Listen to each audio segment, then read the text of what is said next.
Hi நண்பா, தமிழக அரசு வேலைவாய்ப்பு வந்திருக்கு. அதுவும் சென்னை உயர்நீதிமன்றத்திலிருந்து விட்டிருக்காங்க. ஃப்ரெஷர் அப்ளை பண்ணிக்கலாம். கிட்டத்தட்ட பார்த்தீங்கன்னா ஒரு 392 வேலைகள் வந்திருக்கு. 8th வரைக்கும் படித்தவங்க, அதே மாதிரி 10th, அதே மாதிரி 12th இருக்கட்டும், 12th இணையான டிப்ளமாவாக இருக்கட்டும், இந்த மாதிரி நிறைய குவாலிஃபிகேஷன் கொடுத்துருக்காங்க. நிறைய பதவிகள் இருக்குது. ஸ்டார்டிங் சேலரி பார்த்தீங்கன்னா பேசிக் பே அலவன்சஸ் எல்லாமே சேர்த்து ஒரு 25,000 29,000 ரூபாய் வரைக்கும் நீங்கள் earn பண்ணலாம். நிரந்தரமான தமிழக அரசு வேலை வாய்ப்புங்க. ஸோ முழு தகவலை சொல்ல போகிறேன். வீடியோவை முழுவதும் பாருங்கள். நம்ம சேனலை ஃபஸ்ட் டைம் பார்க்குறீங்க அப்படின்னா சேனலை உடனே சப்ஸ்கிரைப் பண்ணிக்கோங்க. மறக்காமல் இந்த வீடியோக்கு ஒரு லைக்கை தட்டி விடுங்க. அப்போ தான் இது மாதிரி அரசு வேலைவாய்ப்புகளை வீடியோவாக போடுறதுக்கு எனக்கு ரொம்ப சப்போர்ட்டிவாக இருக்கும். ஸோ கண்டிப்பாக லைக் பண்ணுங்கள். இப்போ வாங்க நம்ம வீடியோக்குள்ளே போகலாம். சென்னை உயர்நீதிமன்றம், அதாவது high court of Madras, Madras high court அப்படின்னு கூட சொல்லுவாங்க. இந்த சென்னை உயர்நீதிமன்றத்திலேருந்து வந்திருக்கக்கூடிய இந்த ஜாபுக்கான ஒரு அஃபீஷியல் நோட்டிஃபிகேஷன் தான் இது. இந்த நோட்டிஃபிகேஷன் பார்க்கக்கூடிய லிங்க்கு, அப்ளை லிங்க்கு எல்லாமே நான் டிஸ்கிரிப்ஷன் பாக்ஸ்லையும் ஃபஸ்ட்டு கமெண்ட்லையும் கொடுத்துருக்கேன். செக் பண்ணி பாருங்கள். ஸோ 2 விதமான நோட்டிஃபிகேஷன் விட்டுருக்காங்க. மொத்தமாக 9 விதமான பதவிகள் கொடுத்துருக்காங்க. ஸோ ஃபஸ்ட்டு பார்க்குற இந்த நோட்டிஃபிகேஷனில் ஒரு 5 விதமான பதவிகள் இருக்குது. அதில் ஸ்வீப்பர் கேட்டிருக்காங்க, அண்ட் தென் வாட்டர்மேன் கேட்டிருக்காங்க, கார்டனர் கேட்டிருக்காங்க, சானிட்டரி ஒர்க்கர் கேட்டிருக்காங்க, அண்ட் வாட்ச்மேன் கேட்டிருக்காங்க. 2வது நோட்டிஃபிகேஷன் பார்க்குறீங்கன்னா இதில் ஒரு 4 விதமான பதவிகள், ஜோப்தார், ஆஃபீஸ் அசிஸ்டன்ட், அலுவலக உதவியாளர், சரிங்களா, அண்ட் தென் ரெசிடென்சியல் அசிஸ்டன்ட் கேட்டிருக்காங்க. அதற்கப்புறம் ரூம் பாய் அப்படின்னு சொல்லக்கூடிய ஒரு பதவி இருக்குது. ஸோ மொத்தமாக 2 நோட்டிஃபிகேஷனை நீங்கள் கம்பேர் பண்ணும்போது ஒரு 392 வேலைகள் வந்திருக்கு. இந்த ஜாபுக்கான ஆன்லைன் மோட் அப்ளிகேஷன் ஏப்ரல் 6ஆம் தேதி ஸ்டார்ட் பண்ணிட்டாங்க. ஸோ உங்களுக்கு க்ளோசிங் பார்த்தீங்கன்னா மே மாதம் 5ஆம் தேதி வரைக்கும் லாஸ்ட் டேட் இருக்குது. சரியாக பார்த்தீங்கன்னா ஒரு மாதம் டைம் கொடுத்துருக்காங்க. இருக்கக்கூடிய வேகன்சியை தெளிவாக டிவைட் பண்ணி கொடுத்துருக்காங்க. அதில் நம்ம தமிழகத்தை பொறுத்தளவு வகுப்புகள் அப்படின்னு சொல்லி பார்த்தீங்கன்னா பிசி முஸ்லீம், எம்பிசி, டிஎன்சி, இந்த மாதிரி நிறைய கேட்டகரி இருக்குது, சரிங்களா. ஸோ வகுப்புகள் வாரியாக வரக்கூடிய வேலைகளை தெரிஞ்சுக்கிறதுக்கு நோட்டிஃபிகேஷனுடைய எண்டில் நீங்கள் செக் பண்ணி பார்க்குறீங்க அப்படின்னா ஸோ உங்களுக்கு எந்தெந்த கம்யூனிட்டியில் எவ்வளவு வேலைகள் இருக்குது அப்படிங்கிறது தெளிவாக கொடுத்துருக்காங்க. இதை நீங்கள் பார்த்து உங்கள் வகுப்புகளில் வேலைகள் இருக்குதா அப்படிங்கிறத பார்த்துட்டு அதற்கப்புறம் நீங்கள் அப்ளிகேஷனை ப்ரொசீட் பண்ணுங்கள். ஃபஸ்ட்டு பார்க்குற இந்த நோட்டிஃபிகேஷனில் ஸ்வீப்பர் கேட்டகரியில் பார்த்தீங்கன்னா ஒரு 73 வேகன்சி, கார்டனர் கேட்டகரியில் ஒரு 24 வேகன்சி, வாட்டர்மேனில் 2 வேகன்சி, சானிட்டரி ஒர்க்கரில் 49 வேகன்சி, அண்ட் வாட்ச்மேனில் 4 வேகன்சி விட்டுருக்காங்க. ஸோ இந்த ஜாபுக்கான பேசிக் பே 15,700 ரூபாய். இது ஒரு தமிழக அரசு வேலைவாய்ப்பு தான், நிரந்தர வேலைவாய்ப்பு தாங்க. உங்களுக்கு அலவன்சஸ் அப்படின்னு சொல்லக்கூடிய படிகள் எக்ஸ்ட்ரா கிடைக்கும். ஸோ இந்த அலவன்சஸ் அதுக்கப்புறம் இந்த 15,700 ரெண்டையும் ஆட் பண்ணுறீங்க அப்படின்னா உங்களுக்கு மாத தொடக்கத்தில் ஒரு 25,000 29,000 ரூபாய் வரைக்கும் நீங்கள் earn பண்ணலாம். பேசிக் பே அதிகபட்சம் 58,100 ரூபாய் வரைக்கும் உங்களுக்கு பேசிக் பே லிமிட் இருக்குது. நீங்கள் ரிட்டையர்ட் ஆகும்போது உங்களுக்கு இந்த ஒரு பேசிக் பே கிடைக்கும். அதை ஃபாலோ பண்ணி உங்களுக்கு எக்ஸ்ட்ராவே நிறைய அலவன்சஸ் ஆல்சோ கிடைக்குதுங்க. அதே மாதிரி 2வது நோட்டிஃபிகேஷனில் வேகன்சி பார்க்குறீங்க அப்படின்னா ஜோப்தாரில் ஒரு 12 வேகன்சி, ஆஃபீஸ் அசிஸ்டண்ட்டில் ஒரு 137 வேகன்சி விட்டுருக்காங்க. இருக்கிறதுலே அதிகப்படியான வேகன்சி இந்த ஆஃபீஸ் அசிஸ்டண்ட்டில் தான் இருக்குது, சரிங்களா. அண்ட் ரெசிடென்சியல் அசிஸ்டன்ட்லேயும் கிட்டத்தட்ட ஒரு 87 வேகன்சி வந்திருக்கு. ரூம் பாய் கேட்டகரியில் ஒரு 4 வேகன்சிங்க. சேம் இந்த ஜாபுக்கும் உங்களுக்கு பேசிக் பே 15,700 ரூபாய். இதை ஃபாலோ பண்ணி அலவன்ஸ் பார்க்குறீங்கன்னா ஒரு 25,000 29,000 வரைக்கும் நீங்கள் ஸ்டார்டிங்கில் earn பண்ணலாம். இந்த ஜாபுக்கான வயதுன்னு சொல்லி பார்த்தீங்கன்னா குறைந்தபட்சம் 18 வயது கம்ப்ளீட்டாக இருக்கணும். SC ST, PC Muslim, MBC, DNC இவங்க எல்லாருக்குமே அதிகபட்சம் 37 வயது வரைக்கும் அப்ளை பண்ணிக்கலாம். அண்ட் பொது பிரிவினராக இருக்கிறீங்க அப்படின்னா 32 வயது வரை அப்ளை பண்ணிக்கலாம். அதே மாதிரி எக்ஸ் சர்வீஸ்மேனாக இருக்கட்டும், பர்சன் வித் டிசபிலிட்டிஸ் எல்லாருக்குமே ஏஜ் ரிலாக்ஸேஷன் கொடுத்துருக்காங்க. எஜுகேஷனல் குவாலிஃபிகேஷன் பார்த்துடலாம். ஸோ மொத்தமாக 2 விதமான நோட்டிஃபிகேஷன், டோட்டலாக ஒரு 392 வேலைகள். இந்த ஜாபுக்கான அதிகபட்ச கல்வி தகுதின்னு சொல்லி பார்த்தீங்கன்னா இந்த இடத்துல பாருங்கள், maximum qualification of 12th standard or அதற்கு ஈக்குவலண்ட், சரிங்களா. அப்போ அதிகபட்சமே 12ஆம் வகுப்பு வரைக்கும் மட்டும் படித்தவங்க, இல்லைனா அதற்கு ஈக்குவலண்டாக டிப்ளமோ வரைக்கும் படித்தவங்க மட்டும்தான் இந்த ஜாபுக்கு அப்ளை பண்ண முடியும். ஸோ டிகிரி வரைக்கும் படிச்சுட்டு இந்த ஜாபுக்கு நீங்கள் அப்ளை பண்ண முடியாது, சரிங்களா. அதே மாதிரி குறைந்தபட்ச கல்வி தகுதின்னு சொல்லி பார்த்தீங்கன்னா நீங்கள் 8th பாஸ் பண்ணியிருந்தாலே போதுங்க. ஸோ நீங்கள் 8th வரைக்கும் படிச்சிருக்கீங்கன்னா இந்த ஜாபுக்கு எலிஜிபிள் தான். இல்லை 10th வரைக்கும் படிச்சிருக்கீங்களா, எலிஜிபிள் தான். இல்லை 12th வரைக்கும் படிச்சிருக்கீங்களா, எலிஜிபிள் தான். 12th இணையான டிப்ளமோ வரைக்கும் படித்தவங்களும் இந்த ஜாபுக்கு எலிஜிபிள் தான், அப்ளை பண்ணிக்கலாம்.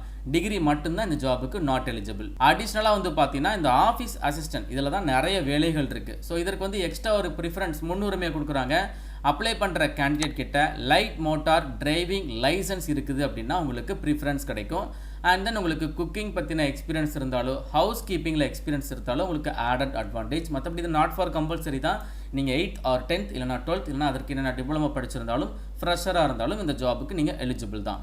அதே மாதிரி ரெசிடென்சியல் அசிஸ்டன்ட் இந்த ஜாபுக்கும் சம் ப்ரிஃபரன்ஸ் வந்து கொடுக்குறாங்க. அதாவது 1 இயர் கிராஃப்ட் கோர்ஸ் வந்து நீங்கள் படிச்சிருக்கீங்க அப்படின்னா, அதாவது ஹவுஸ் கீப்பிங்கில், ஃபுட் அண்ட் பீவரேஜில், குக்கிங்கில், பேக்கரியில் இந்த மாதிரியான செக்ஷனில் நீங்கள் கோர்ஸ் கம்ப்ளீட் பண்ணியிருக்கீங்க, உங்களுக்கு வந்து அதில் நாலேஜ் இருக்குது அப்படின்னா உங்களுக்கு ப்ரிஃபரன்ஸ் கொடுப்பாங்க, ஆடட் அட்வான்டேஜ். மற்றபடி இதுவுமே நாட் ஃபார் கம்பல்சரி தான், ஃப்ரெஷரும் எலிஜிபிள் தான். சரிங்களா?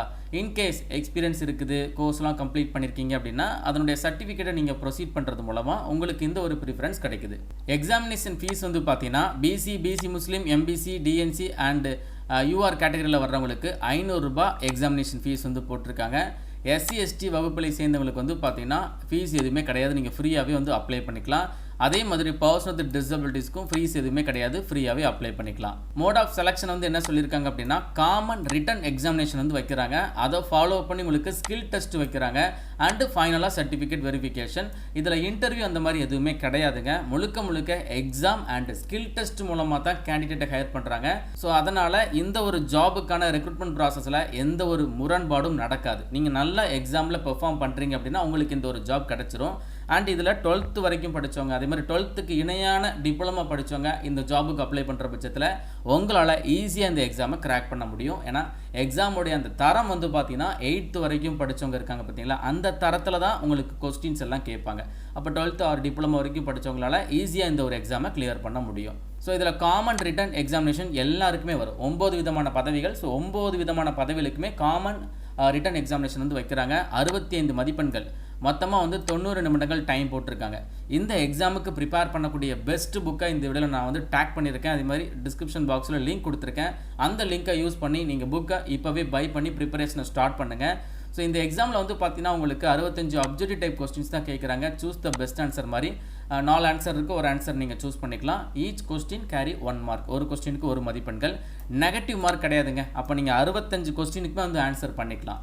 ஸோ பார்ட் ஏ வந்து பார்த்தீங்கன்னா உங்களுக்கு தமிழ் எலிஜிபிலிட்டி டெஸ்ட்டுங்க, அதாவது தமிழ் வழி கட்டாய தகுதி தேர்வு அப்படின்னு சொல்லக்கூடிய அந்த தமிழ் எலிஜிபிலிட்டி டெஸ்ட் வந்து வைக்கிறாங்க. இதில் வந்து ஒரு 25 மார்க்கு.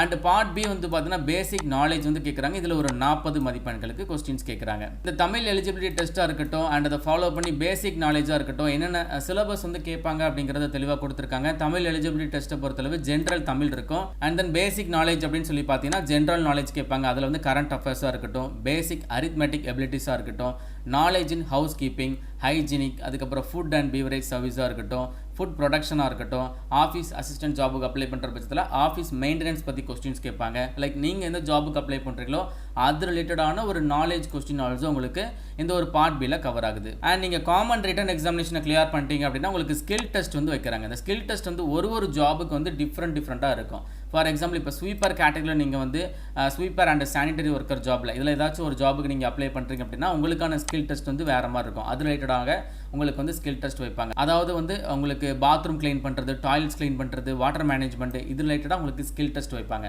ஸோ இந்த ஜாப் எல்லாமே வந்து பார்த்தீங்கன்னா ஒரு லோ லெவல் ஜாப் தாங்க.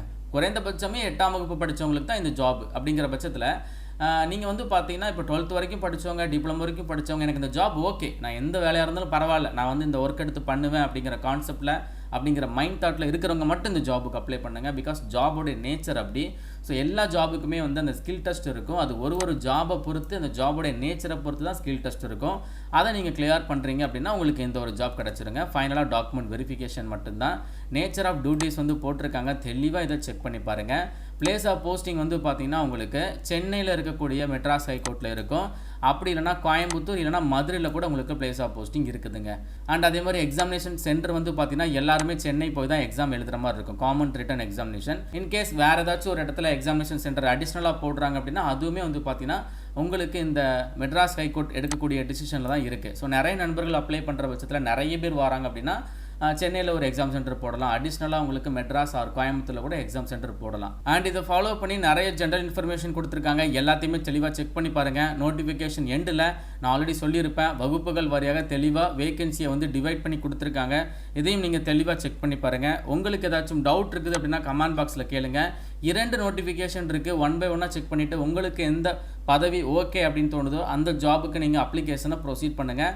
அப்ளை லிங்க், நோட்டிஃபிகேஷன் பார்க்கக்கூடிய லிங்க் எல்லாமே நான் வந்து டிஸ்கிரிப்ஷன் பாக்ஸில் கொடுத்துருக்கேன்.